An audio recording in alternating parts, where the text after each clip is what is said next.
नमस्कार मंडळी, मी महेश चौधरी आपले सर्वांचे छंद माझा वेगळा या यूट्यूब चॅनलमध्ये स्वागत करत आहे. आजचं माझं प्लांट आहे इरेन लिली. हे बघा, इरेन लिलीची फुले आहेत. याला बऱ्याच ठिकाणी गवती फुले असेही म्हणतात. याचे विविध प्रकार आहे. त्यापैकी माझ्याकडे 3 रंगाचे प्रकार आहे. एक पिवळा, पांढरा आणि गुलाबी. त्यापैकी हा पिवळा प्रकार आहे, जो वर्षभर दिसायला खूप हिरवागार दिसतो. हे बघा, पण याला फुले मात्र फक्त पावसाळ्याच्या सुरुवातीलाच येतात. ते पण मृग नक्षत्राला सुरुवात झाली की याला फुलं यायला लागतात. बाकी वर्षभर हे फक्त गवताच्या किंवा कांद्याच्या पातीप्रमाणे दिसते. हे बघा, दिसायला अतिशय हिरवगार दिसतं. हिरवगार आणि आकर्षक आहे, पण याला वर्षभर फुले येत नाहीत. फक्त पावसाळ्याच्या सुरुवातीलाच फुले येतात. हे बघा, माझं झाड कसं फुलांनी गच्च भरलेलं आहे. या 2 प्रकारच्या कुंड्या आहेत माझ्याकडे. याची वाढ खूप झालेली असल्यामुळे आणि रात्रीच पाऊस पडल्यामुळे याची पाती अशी कलंडलेली दिसतात पावसाच्या पाण्याने. आणि याला थोडं कमी पाण्यात ठेवलेलं होतं.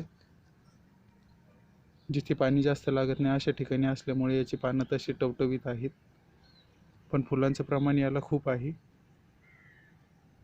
या फुलांना कसल्याही प्रकारचा सुगंध नसतो, पण रंग खूप आकर्षक असतो. यामध्ये परागीभवन होते. परागीभवन झाल्यानंतर हे बघा, यापासून याचे सीडपॉट तयार होतात. या सीडपॉटमधून बिया निघतात. हे बघा, मी तुम्हाला दाखवतो. फूल येऊन गेल्यानंतर 8 दिवसांनीच या सीडपॉटमधून बिया निघतात. हे थोडं कोवळं असल्यामुळे याच्या बियाचा रंग पांढरा आहे, नाही तर अन्यथा सर्व प्रकारच्या बिया परिपक्व झाले की काळा रंग येतात. आणि या बियानंतर आपण लावून याचे नवीन प्लांट तयार करू शकतो. त्या प्रकारे याची लावण्याची एक दुसरी पद्धत म्हणजे याचे कंद. हे बघा, हा याचा कंद आहे. हा कंद म्हणजे अगदी लसणासारखा दिसतो. ही कंद आपण डिवाईड करून वेगळे वेगळे लावू शकतो आणि नवीन प्लांट तयार केलं जातं. हे बघा, हा याचं स्पेशल रोप आहे, ज्याला खाली कंद आहे, इथं मुळे आहे आणि इथून पुढे पूर्ण पात आहे. हे बघा, याला इथे फुलंही आलेलं आहे. हा कंद वेगळा लावला की याचं नवीन रोप तयार होतं आणि डिवायडेशन होत राहतं.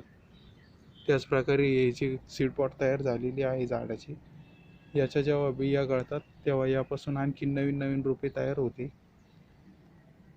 या फुलांचे वैशिष्ट्य म्हणजे याला सुगंध कसल्याही प्रकारचे येत नाही, पण फुलं खूप नाजूक आणि आकर्षक दिसतात. हे लो मेंटेनन्स प्लांट आहे. याला आपल्याला कसल्याही प्रकारची काळजी घेण्याची गरज नसते, पण फक्त पाण्यामध्ये मातीचा निचरा होईल अशा प्रकारे मातीची निवड करावी, जेणेकरून जास्त ओलावा आणि चिखल राहणार नाही. काल पाऊस पडल्यामुळे माझी कुंडीतील माती जास्त ओली दिसते. हे बघा, याला थोडं कमी पाणी लागलं पावसाचं, तर हे बघा कसं टवटवीत आहे. या कुंडीमध्ये जास्त पाणी तुंबल्यामुळे हे असं झालं.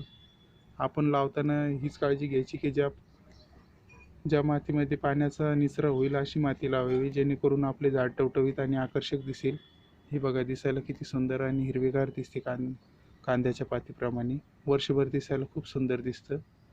फक्त फुलं याला पावसाळ्यात येतात आणि जो पांढरा आणि गुलाबी रंग आहे त्याला नेहमी फुले येतात.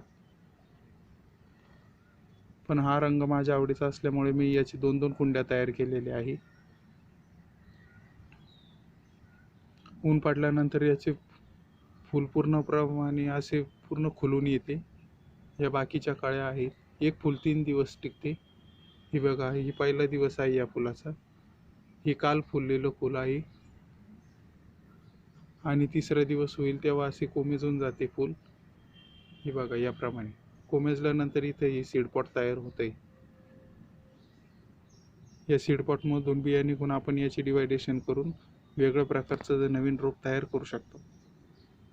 अपेक्षा आहे की तुम्हाला आजचा माझा छोटासा प्लांटविषयी माहिती देणारा व्हिडिओ आवडेल.